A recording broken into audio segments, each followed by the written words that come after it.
Subscribe कीजिए हमारे YouTube channel AR3 coaching classes को और बेल आइकॉन को प्रेस करो ताकि लेटेस्ट वीडियो की नोटिफिकेशन सबसे पहले पा सकें। हेलो स्टूडेंट, मैं राजकुमार आपका AR3 कोचिंग क्लास में एक बार फिर से स्वागत करता हूं और इस वीडियो लेक्चर में मैं आपके लिए लेकर के आया हूं फ्यूचर इंडेफिनिट टेंस और ये हमारा पार्ट सेकंड वीडियो लेक्चर रहेगा जिसमें हम पढ़ेंगे इंट्रोगेटिव सेंटेंस। और फर्स्ट वीडियो लेक्चर में हमने एफर्मेटिव तथा नेगेटिव सेंटेंस और उसकी पहचान को क्लियर कर लिया है। ठीक है, तो आप उस वीडियो लेक्चर को अवश्य देखें। अगर आपने हमारा यूट्यूब चैनल सब्सक्राइब नहीं किया है तो उसे सब्सक्राइब कर लीजिए, क्योंकि आपको मिलेंगे हाई स्कूल क्लास के 3 सब्जेक्ट पढ़ने के लिए। 3 नहीं 4 की बात करते हैं। ठीक है, वो कौन से हैं सब्जेक्ट? तो इंग्लिश, मैथ, साइंस और उसके साथ साथ आपकी ड्राइंग भी पढ़ाई जाएगी। तो हमारे चैनल से जुड़ जाइए। और 12th क्लास की इंग्लिश, केमिस्ट्री, फिजिक्स और बायो, ये सब्जेक्ट आपको कुछ समय बाद सारी सब्जेक्ट्स की वीडियो इस पर आने लगेंगी। तो चैनल अगर सब्सक्राइब नहीं किया है तो पहले उसे सब्सक्राइब कर लीजिए। ठीक है, और बिना पेड कोर्स के इस यूट्यूब चैनल से आप पढ़िए। आपको किसी भी पेड कोर्स की खरीदने की कोई ज़रूरत नहीं है। आपको सुपर कंटेंट एंड क्वालिटी के साथ में पढ़ाया जाएगा। Thank you. तो अब देखें भाई, हम चलते हैं अपने पॉइंट पर।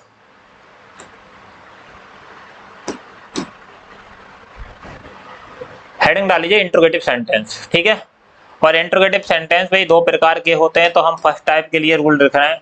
ठीक है, तो फर्स्ट टाइप के लिए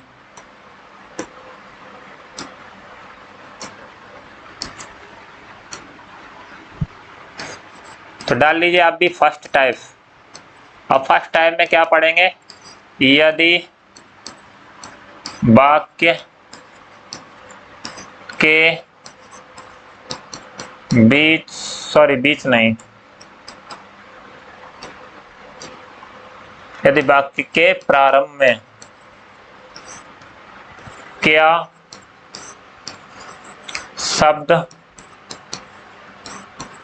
आया हो तब, यदि वाक्य के प्रारंभ में क्या शब्द आया हो तब सूत्र क्या होगा या संरचना क्या होगी? स्ट्रक्चर्स। तो लिख लीजिए भाई, विल या शैल और प्लस सब्जेक्ट, क्योंकि हेल्पिंग वर्ब आगे ले आते हैं। उसके बाद B1 और प्लस ऑब्जेक्ट और प्लस डॉट डॉट डॉट अंतर प्रश्नवाचक चिन्ह, यानी अदर वर्ड्स और उसके बाद में प्रश्नवाचक चिन्ह। हाँ, सेकंड टाइप में डाल दीजिए आप। सेकंड टाइप को WH टाइप भी कहते हैं। ठीक है, तो यदि वाक्य के बीच में प्रश्नवाचक शब्द जैसे कब, क्यों, कहाँ, कैसे आया हो तब, प्रश्नवाचक शब्द आया हो तब संरचना क्या होगी?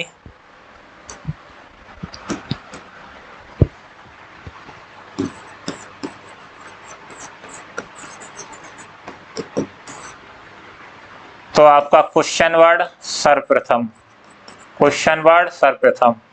प्लस फिर उसके बाद क्या लाएंगे? विल या शैल, प्लस फिर क्या लाएंगे? Subject, plus B1 plus object और प्लस डॉट डॉट डॉट अंतर प्रश्नवाचक चिन्ह, यानी अदर वर्ड्स भी लगे आ सकते हैं। तो क्वेश्चन वर्ड प्लस विल या शैल plus subject plus B1 plus object. हाँ, नोट करके एक बात लिख लीजिए,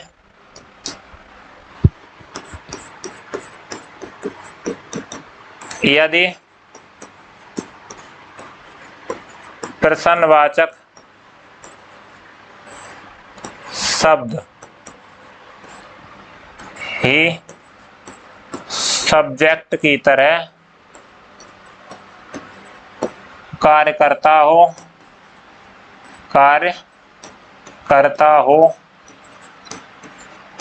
तब तब उसके लिए सूत्र लिखेंगे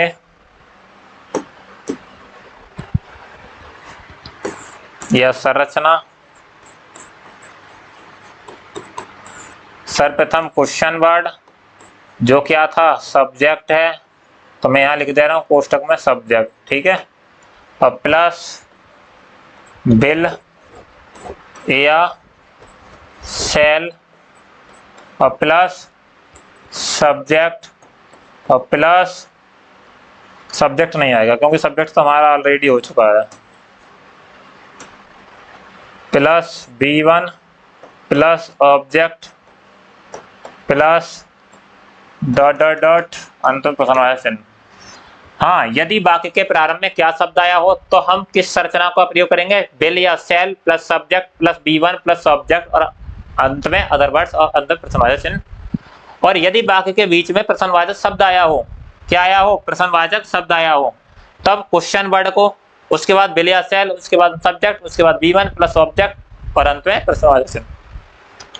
और यदि प्रश्नवाचक शब्द ही सब्जेक्ट की तरह कार्य करता हो, प्रश्नवाचक शब्द ही सब्जेक्ट की तरह कार्य करता हो, तब क्वेश्चन वर्ड प्लस जो सब्जेक्ट है, ठीक है, प्लस बिल या सेल, क्योंकि सब्जेक्ट तो आएगा नहीं क्योंकि सब्जेक्ट की तरह काम वही कर रहा है, plus B1 plus object plus other words और अंत में प्रश्नवाचक चिन्ह। देखते हैं एग्जाम्पल।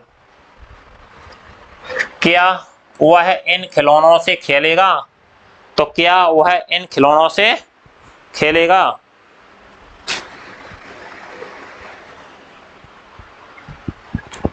तो कौन, ही, और ही के साथ में क्या आएगा, बिल, फिर सब्जेक्ट ही, उसके बाद खेलना की B1 तो प्ले, विद, दीज खिलौना की क्या होती है, टॉयज, टॉयज अंत प्रश्नवाचक चिन्ह।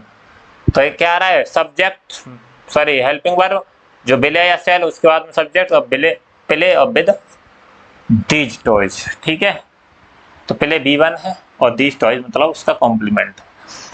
क्या तुम इस नहर में तैरोगे, तो क्या तुम इस नहर में तैरोगे। अब यहाँ पर तुम है तो यू के साथ क्या आएगा, यू के साथ भी बिल आएगा, तो बिल यू, ठीक है।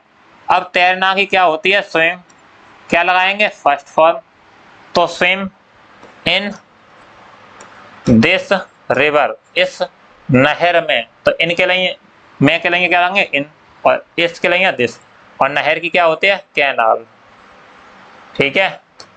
नेक्स्ट है वे रात में कहाँ ठहरेंगे, कैनाल की जगह आप रिवर का भी यूज कर सकते हैं भाई, तो दोनों यूज कर सकते हो, ठीक है, रिवर। वे रात में कहाँ ठहरेंगे, अब देखो बीच में क्वेश्चन वर्ड आ गया तो कहाँ शब्द की अंग्रेजी सर्वप्रथम ही ले आएंगे, वेयर,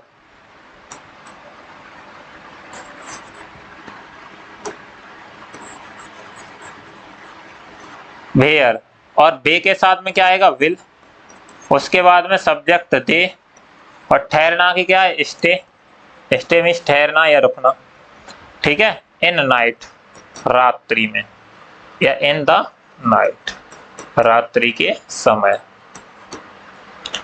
तुम वाराणसी से कब वापस आओगे, तो कब शब्द आया है तो क्या ले आए क्वेश्चन वर्ड को सर्वप्रथम वहन, ठीक है, और वहन यू के साथ क्या आएगा, सब्जेक्ट है विल,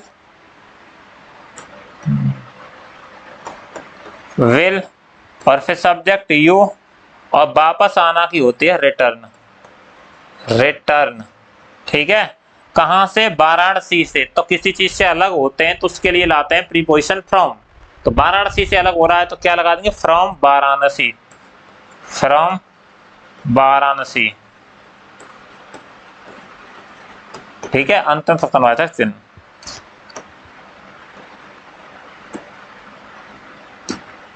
अगला है कितनी, सॉरी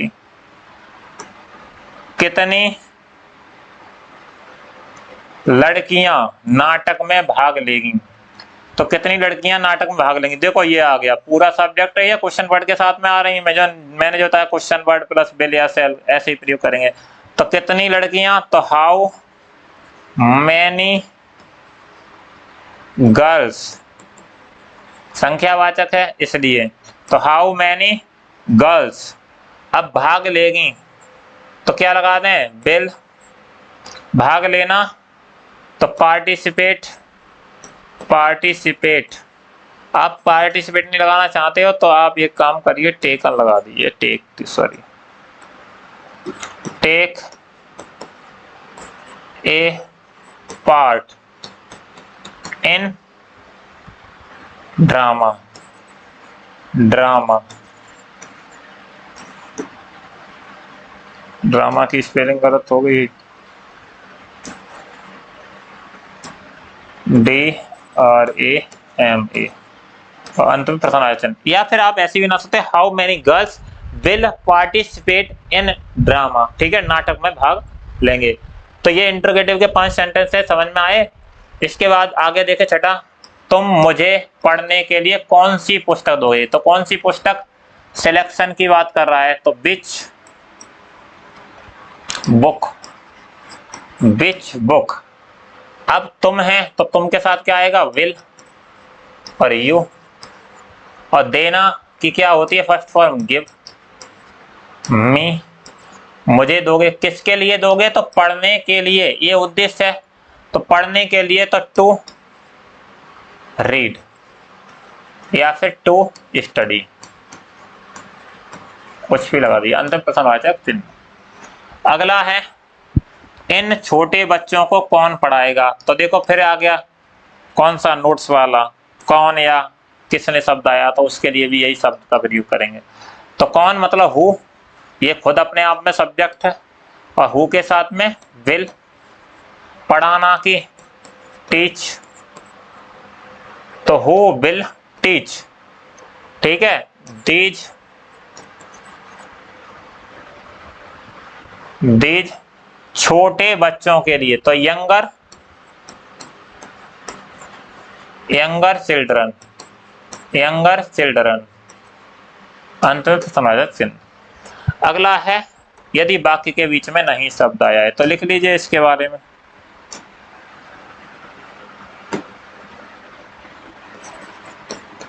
यदि वाक्य के बीच में नहीं शब्द आया हो तब, तो यदि वाक्य के बीच में नहीं शब्द आया हो तब नॉट सब्जेक्ट के तुरंत बाद या मेन वर्ब से पहले, मेन वर्ब से पहले लगा देते हैं।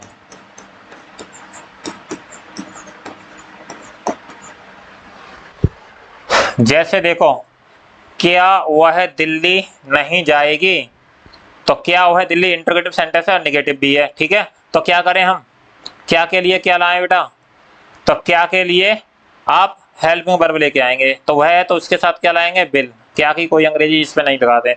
उसके बाद सब्जेक्ट क्या है, लड़की है तो सी ले आओ, तो विल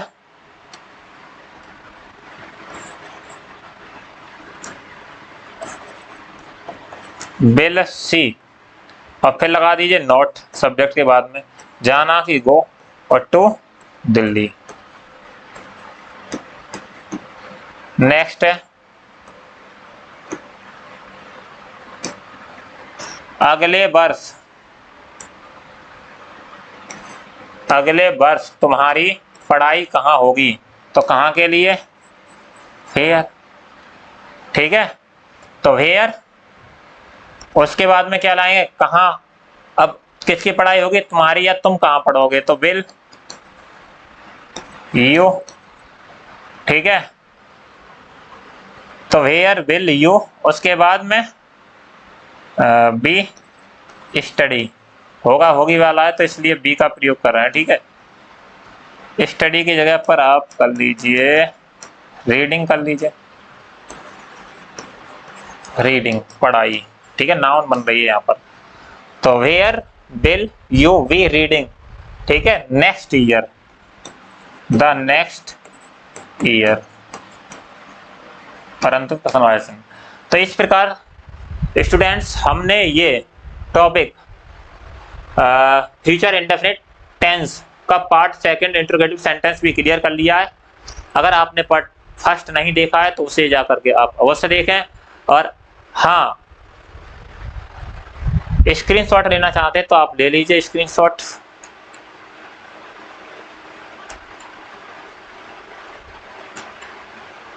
ठीक है, इतना ही था। Thank you for watching full video.